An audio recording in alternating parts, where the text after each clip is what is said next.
જય બોલાવો બધા જોરથી જય બોલશું ભારત માતા કી જય જય જવાન જય કિસાન બધા બહેનો બધા જોરથી બોલશું આ બીજો કોઈ પૂરો જુસ્સો બોલો ભારત માતા કી જય જય જવાન જય કિસાન જય જવાન જય કિસાન મિત્રો આજે આ ધમરાસળા ગામે જે થોડા દિવસ પહેલા બોટાદ માર્કેટિંગ યાર્ડમાં સમગ્ર ગુજરાતના ખેડૂતો એ પોતાની બે માંગણીઓ લઈને જે રજૂઆત કરવા ગયા હતા, એક કે આપણે કડદા બાબતની અને બીજું ટ્રાવેલિંગ એટલે કે માલને આપણે જે પાર્સિંગ કરવાનું હોય બીજા યાર્ડમાં, બંને માંગણીઓ ચેરમેનશ્રીએ મૌખિક આપણને હા પાડી પણ લેખિત ના પાડી. એના કારણે આપણું આંદોલન 3 દિવસ સુધી ચાલ્યું અને છેલ્લે હળદર મુકામે જે આપણે મહાપંચાયતમાં કે ભારતીય જનતા પાર્ટીની ભ્રષ્ટ સરકારે જે આપણા ખેડૂતો ઉપર મિત્રો ટીયર ગેસ હોય લાઠીચાર્જ કર્યો, એના કારણે તમે જોશો કે 84 ખેડૂતો ઉપર અત્યારે મિત્રો ખોટી 307ની કલમ મિત્રો લગાવવામાં આવી છે અને એમાં ખૂબ મોટી સંખ્યામાં ખેડૂતો પર દંડાનો વરસાદ વરસાવવામાં આવ્યો છે અને 14 ખેડૂતોના મિત્રો હાથ પગ ભાંગી નાખ્યા છે. ત્યારે એવા જ એક ખેડૂત જે ધમરાસળા ગામના શ્રી મહેશભાઈ શેખ, અત્યારે આપણે એમના ખેતરે ઉભા છીએ. આ મહેશભાઈ મારી બાજુમાં છે. આમને પણ મિત્રો ખૂબ માર મારવામાં આવે છે, એનો હાથ ભાંગી નાખવામાં આવે છે અને દમન ગુજરવામાં આવે છે. તમે સૌ લોકોએ જોયું 8 કલાક સુધી પીવાનું પાણી ના મળે, 2 દિવસ સુધી જમવાનું ના મળે. આવો દુષ્ટ વ્યવહાર કંસે અને રાવણે પણ મિત્રો નતો કર્યો. અંગ્રેજોને શરમાવે એવી હાલત આજે ગુજરાતના જગતના તાતના ખેડૂત સાથે આ ભારતીય જનતા પાર્ટીના એના મળતિયા વેપારીઓ દ્વારા માર્કેટિંગ યાર્ડમાં મિત્રો ઉઘાડી લૂંટ ચલાવવામાં આવતી હોય અને ઉઘાડી લૂંટ ચલાવવાના કારણે જે આપણા ખેડૂત નેતા રાજભાઈ કરપડા અને આખી પૂરી ટીમે મિત્રો જે અવાજ ઉઠાવ્યો હતો એ અવાજ દબાવવાનું કામ આ ભારતીય જનતા પાર્ટીની સરકારે મિત્રો કરે છે.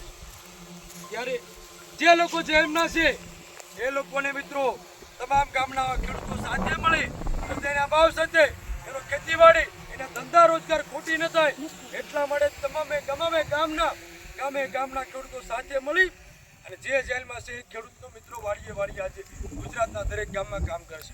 ત્યારે જે ધમરાસળા ગામમાં જે મહેશભાઈનો હાથ ભાંગી ગયો છે તો આજે ધમરાસળા ગામ આજે એક સંપ કરી અને મહેશભાઈને એમ ન થાય કે હું ખેડૂત માટે લડવા ગયો હતો. ગુજરાતના 54 લાખ ખેડૂતોની લડાઈ લડવા માટે બોટાદ માર્કેટિંગ યાર્ડમાં ગયો હતો અને મારો હાથ ભાંગી ગયો હતો તો મારી ખેતી એળે જશે, એ એળે ન જાય. એનું આખું આજીવિકા ખેતી ઉપર નિર્ભર હોય ત્યારે ખેતી મિત્રો એની નષ્ટ ન થાય એના માટે જે ધમરાસળાના તમામ જ્ઞાતિના ખેડૂતો એક સાથે મળી અને મહેશભાઈના ખેતરે આવી આ તમે જુઓ ખૂબ મોટી સંખ્યામાં તે મિત્રો કપાસ વીણે છે. આ અભિનંદનને પાત્ર છે. આ ભારતીય જનતા પાર્ટીને એક શરમની બાબત છે કે આ જુઓ આજે ખેડૂતોની વેદના જુઓ, રાત દિવસ મહેનત કરતો હોય, ઉસી ઉધારા કરતો હોય, પરસેવો પાડતો હોય અને મિત્રો કીધું એ વ્યાજે પૈસા લઈ અને મહામૂલો પાક જ્યારે મિત્રો યાર્ડમાં વેચવા જતો હોય લાખો રૂપિયાનો કરજો કરે, ખેડૂતના ઘરે મિત્રો રૂપિયા આવતો નથી અને એક માણે મિત્રો 260 રૂપિયાનો કરજો કરતા હોય છે. આનું નુકસાન આ ખેડૂતના વડે જશે. 13% એક્સાઇઝ ડ્યુટી ઝીરો કરી એના કારણે મિત્રો જગતના તાતને એક મને ખૂબ મોટું નુકસાન આવે છે. ગુજરાતના ઉદ્યોગપતિને ફાયદો પહોંચાડ્યો પણ મારા જગતના તાતને રાતા પાણીએ મિત્રો રોવાનો વારો આવે છે. ત્યારે આજે ધમરાસળા ગામમાં જ્યાં અમે ઊભા છીએ ત્યાં હું એક જાગૃત ખેડૂતને વાત કરી. આવો, શું દાદા તમારું નામ? મારું નામ બીજલભાઈ જીણાભાઈ શેખ. અત્યારે તમે કોના ખેતરમાં કામ કરો છો? એ મારા ભાઈનો દીકરો છે મહેશભાઈ, એના ખેતરમાં. મહેશભાઈ સાથે શું ઘટના બની હતી? મહેશભાઈ અહીંયા ગયા હતા બોટાદ, ત્યાં પછી ગમે એ થયું અને ગમે અહીંયા હુનર થયું.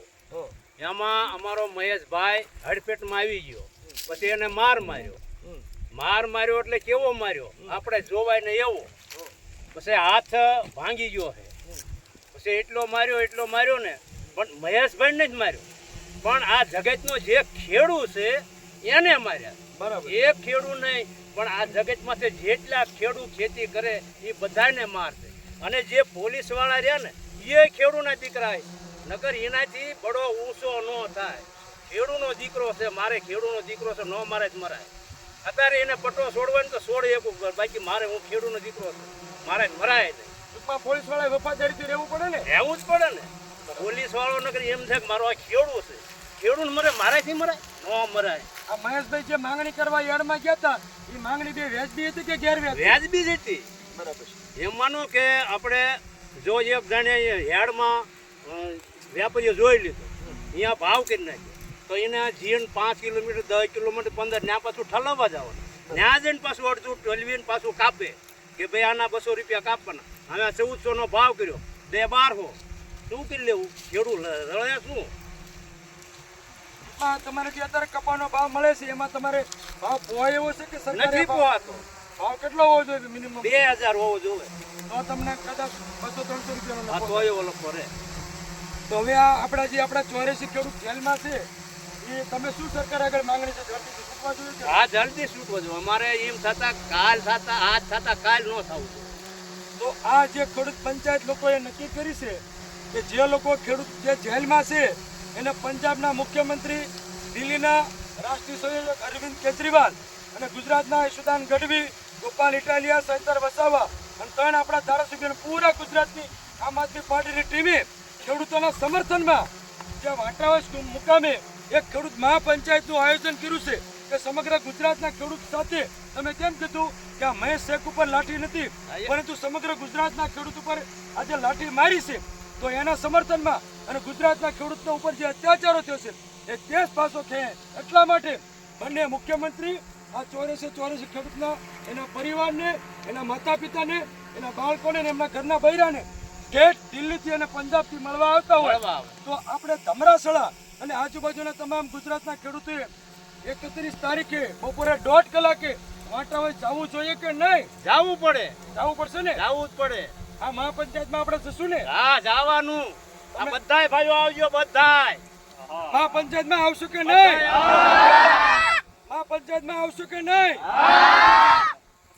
તો મારે એક અમારી